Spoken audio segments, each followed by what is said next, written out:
Bien, estamos aquí en el set de JNI al Día. Nos acompaña Alejandro Rospigliosi, es abogado constitucionalista, con quien vamos a conversar sobre temas de neutralidad. Alejandro, gracias por acompañarnos. Un placer. Bien, bueno, la pregunta tiene que ver relacionado, obviamente, a una iniciativa que seguramente ya la conoces, que viene del Congreso de la República sobre temas de neutralidad. Y yo te quería preguntar, la pregunta inicial sería, si es que nuestras autoridades, como tal, deben resguardar, ¿no es cierto?, proteger y cumplir, por supuesto, el principio de neutralidad en todo sentido. El artículo 31 de la Constitución establece que es deber del Estado dar neutralidad. La ley rige cómo es la neutralidad estatal. En toda democracia que se precie de tal, deben haber elecciones limpias, transparentes y competitivas.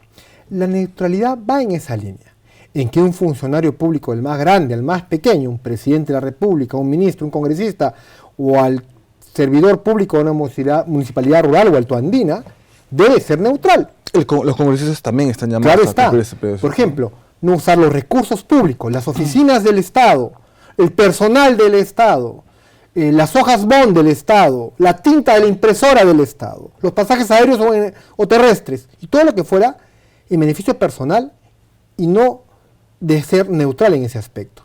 Hasta hay un delito de peculado de uso. Pero no solamente ello, mira, es hasta sus declaraciones. No pueden denostar a los competidores y ensalzar sus gestiones.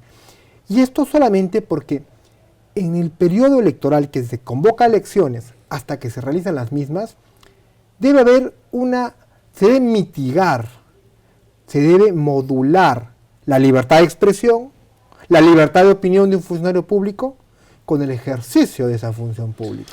¿Cómo podemos entrar en contexto entonces con, por ejemplo, la iniciativa, ¿no es cierto?, que viene del Parlamento? Porque como ciudadano yo podría, digamos, preguntar, ¿no es cierto?, ver a un parlamentario que está en semana de representación en la mañana, por ejemplo, fiscalizando, ¿no es cierto?, un hospital, un centro educativo, que es una labor de representación, pero en la noche, por ejemplo, participar de un mitin.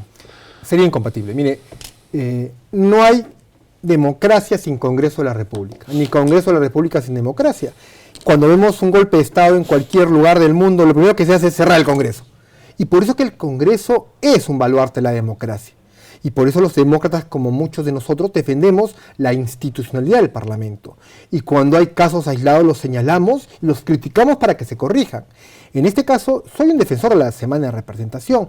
De las 4 semanas que tiene el mes, una de ellas debe ser para que los parlamentarios dejen el aire acondicionado de la Gran Lima y viajen a las zonas rurales o altoandinas o amazónicas de donde fueron elegidos, que son sus distritos electorales, a ensuciarse los zapatos, a ver si la posta médica, si el hospital cura a los enfermos, si los atiende, si la comisaría recibe las denuncias, si el alcalde distrital o provincial o el gobernador hacen su tarea.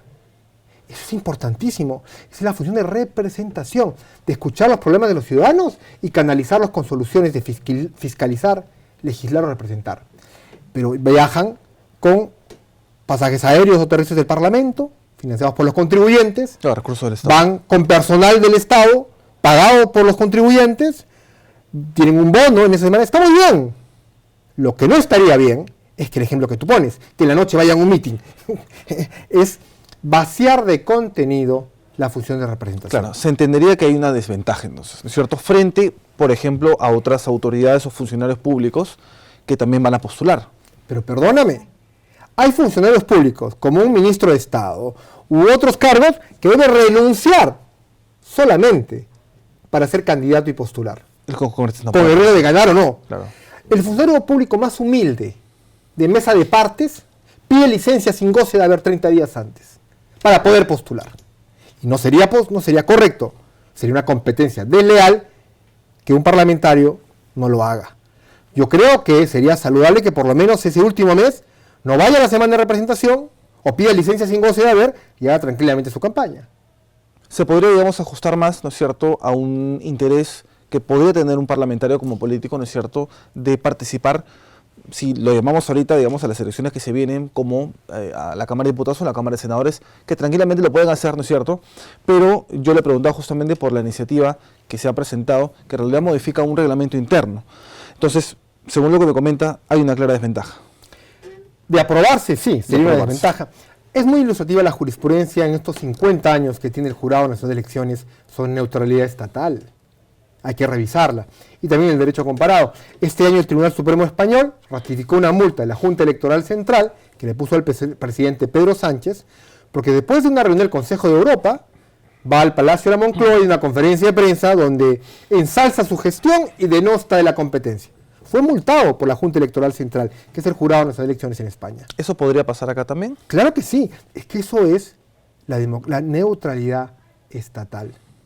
El funcionario público no puede abusar de su investidura para denostar o ensalzar y resaltar su campaña a la reelección. Le pregunto esto porque al menos en función, por ejemplo, claro, digamos el ejercicio que acaba de hacer es concreto, es decir, el ministro o el funcionario puede, ¿no es cierto?, abstenerse a seguir ejerciendo su cargo, pedir licencia, o en este caso renunciar, pero el congresista no puede renunciar por ley. Por eso yo no digo de renunciar, pero por lo menos modular su derecho a la libertad de expresión con su ejercicio de la función pública.